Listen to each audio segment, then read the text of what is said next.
முதல் வாசகம். சீயோன் மகளே, ஆண்டவரை நோக்கி கூக்குரலிடுக. புலம்பல் நூலிலிருந்து வாசகம். அதிகாரம் 2, இறைவசனம் 2 மற்றும் 10 முதல் 14 முடிய மற்றும் 18 முதல் 19 முடிய. ஆண்டவர் யாக்கோபின் அனைத்து குடியிருப்புகளையும் இரக்கமின்றி அழித்தார். அவர் சீற்றமடைந்து மகள் யூதாவின் அரண்களை தகர்த்தார், அவற்றை தரைமட்டமாக்கினார். அவரது நாட்டையும் அதன் தலைவர்களையும் மேன்மை குலையச் செய்தார். மகள் சீயோனின் பெரியோர் தரையில் மௌனமாய் அமர்ந்துள்ளனர். அவர்கள் தங்கள் தலைமேல் புழுதியை தூவிக்கொண்டுள்ளனர், சாக்கு உடை உடுத்தியுள்ளனர். எருசலேமின் கன்னி பெண்கள் தங்கள் தலைகளை தரை மட்டும் தாழ்த்தியுள்ளனர். என் கண்கள் கண்ணீர் சொரிந்து சோர்ந்துள்ளன, என் குலை நடுங்குகின்றது.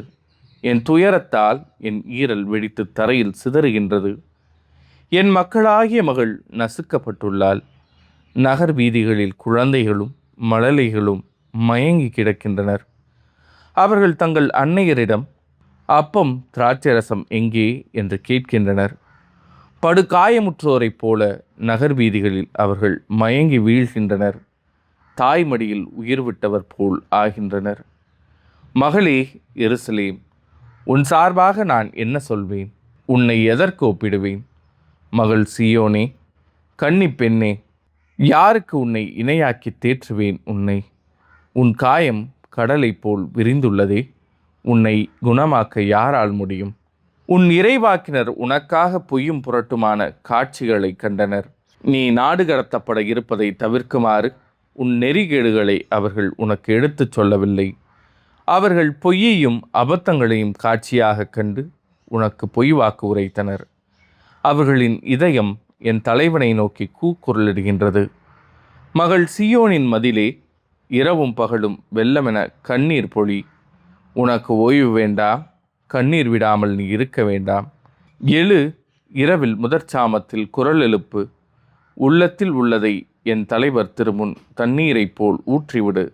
தெருமுனையில் பசியால் மயங்கி விழும் குழந்தைகளின் உயிருக்காக அவரை நோக்கி உன் கைகளை உயர்த்து. இது ஆண்டவரின் அருள்வாக்கு. இறைவா, உமக்கு நன்றி. பதிலுரை பாடல். சிறுமைப்படும் மக்களின் உயிரை மறந்து விடாதீர் ஆண்டவரே. கடவுளே, நீர் ஏன் எங்களை முற்றிலுமாக ஒதுக்கிவிட்டீர்? உமது மேய்ச்சல் நில ஆடுகள் மேல் உமது சினம் ஏன் புகைந்தெழுகின்றது? பண்டை காலத்திலேயே நீர் உமக்கு சொந்தமாக்கி கொண்ட சபை கூட்டத்தை நினைத்தருளும்.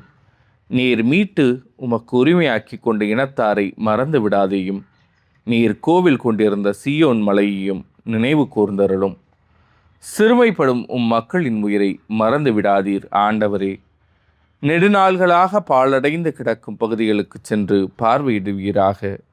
எதிரிகள் உமது தூயகத்தில் அனைத்தையும் பாழ்படுத்தி விட்டார்கள். உம்முடைய எதிரிகள் திருத்தலத்தில் வெற்றி முழக்கம் செய்கின்றார்கள். தங்கள் கொடிகளை வெற்றிக்கு அடையாளமாக நாட்டுகின்றார்கள். சிறுமைப்படும் மக்களின் உயிரை மறந்து விடாதீர் ஆண்டவரே. அவர்கள் மேற்கு வாயிலில் அமைக்கப்பட்ட மரப்பின்னல் வேலைப்பாடுகளை கோடாரிகளால் சிதைத்தார்கள். மேலும் அங்கிருந்த மர வேலைப்பாடுகள் அனைத்தையும் சிற்றுளியும் சுத்தியலும் கொண்டு தகர்த்தெறிந்தார்கள். அவர்கள் உமது தூயகத்திற்கு தீ வைத்தார்கள். அவர்கள் உமது பெயருக்குரிய உறைவிடத்தை தீட்டுப்படுத்தினார்கள். சிறுமைப்படும் மக்களின் உயிரை மறந்து விடாதீர் ஆண்டவரே. உமது உடன்படிக்கையை நினைத்தருளும்.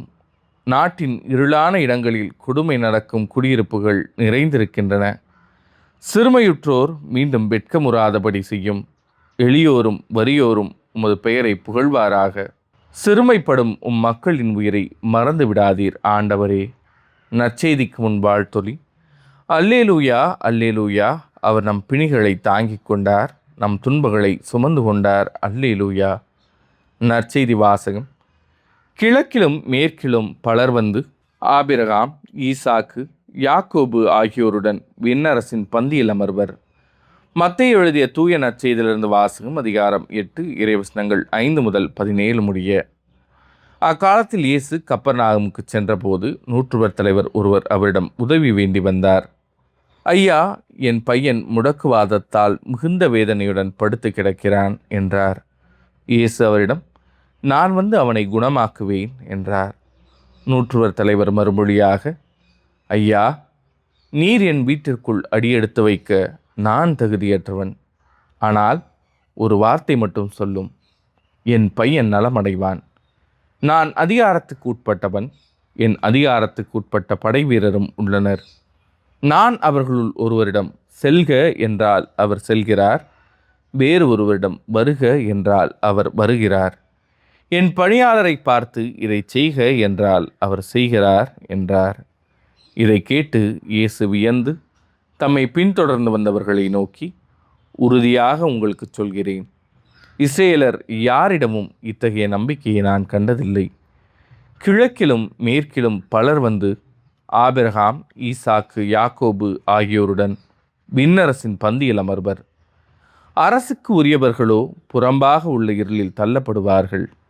அங்கே அழுகையும் அங்கலாய்ப்பும் இருக்கும் என்றார்.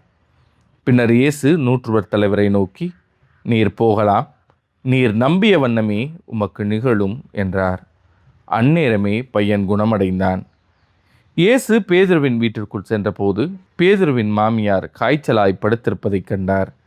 இயேசு அவரது கையை தொட்டதும் காய்ச்சல் அவரை விட்டு நீங்கிற்று. அவரும் எழுந்து இயேசுவுக்கு பணிவிடை செய்தார். பேய் பிடித்த பலரை மாலை வேளையில் இயேசுவிடம் கொண்டு வந்தனர். அவர் ஒரு வார்த்தை சொல்ல அசுத்த ஆவிகள் ஓடிப்போயின. மேலும் எல்லா நோயாளர்களையும் அவர் குணமாக்கினார். இவ்வாறு அவர் நம் பிணிகளை தாங்கிக் கொண்டார், நம் துன்பங்களை சுமந்து கொண்டார் என்று இறைவாக்கினர் எசாயா உரைத்தது நிறைவேறியது. இது ஆண்டவரின் அருள்வாக்கு.